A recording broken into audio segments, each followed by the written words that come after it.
навистина се гордееме што рисот, да речеме, од едно речиси митолошко суштество низ годините, го сведовме на ретко, ендемско и таинствено, но сепак животно на кое што е веќе повидливо на некој начин кај општата јавност, на кое што се повеќе може да се гордеат луѓето.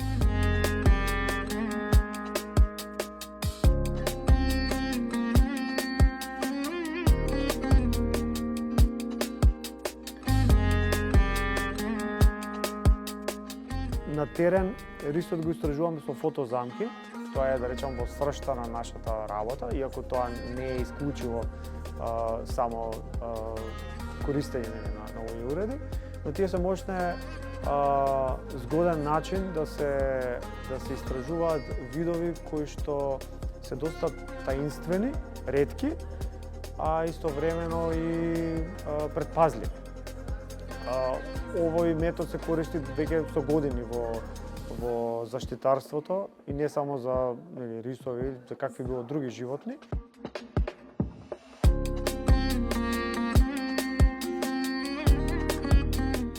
И она што е згодно кај камерите е дека тие се доста дискретни, се активираат на движење и ние честопати ги поставуваме во шума, патеки, врвици за дивеч, во кој што очекуваме дека би прошол рис.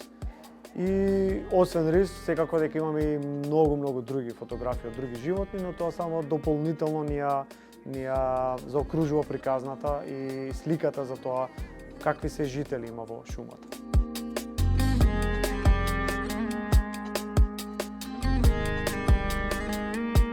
Потувачката изложба е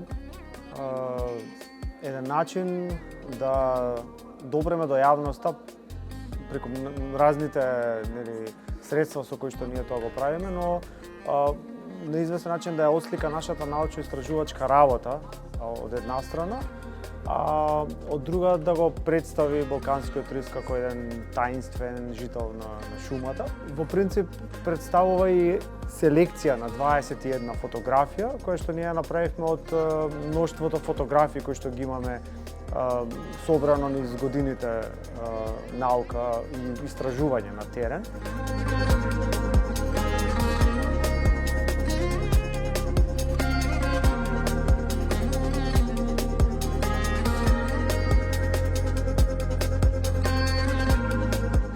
Тоа што го прави редок, за жал е од неубави работи.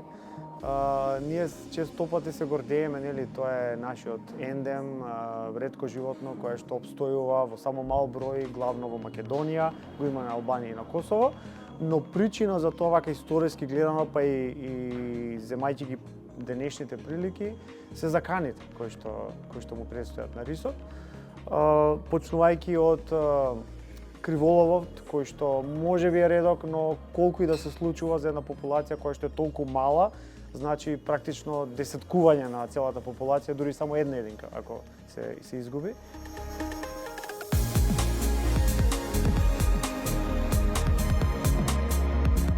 Криволовот потоа или прекомерниот лов, истовремено непланскиот лов на неговиот плем е исто така голема закана, расцепкувањето на неговите живеалишта, уништувањето едноставно на сите тие простори каде што тој може да опстојува, да си најде свое склониште, да се размножува, да одгледува потомство.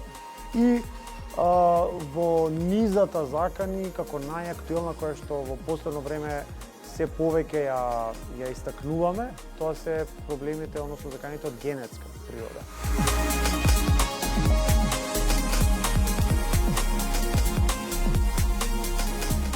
Овој подвид, бидејќи балканскиот рис е подвид на евразискиот рис, е означен како критично загрозен. Тоа значи дека има многу мал број единки, заканите се уште постојат и тоа значи дека навистина треба силно да работиме на неговото закрепување.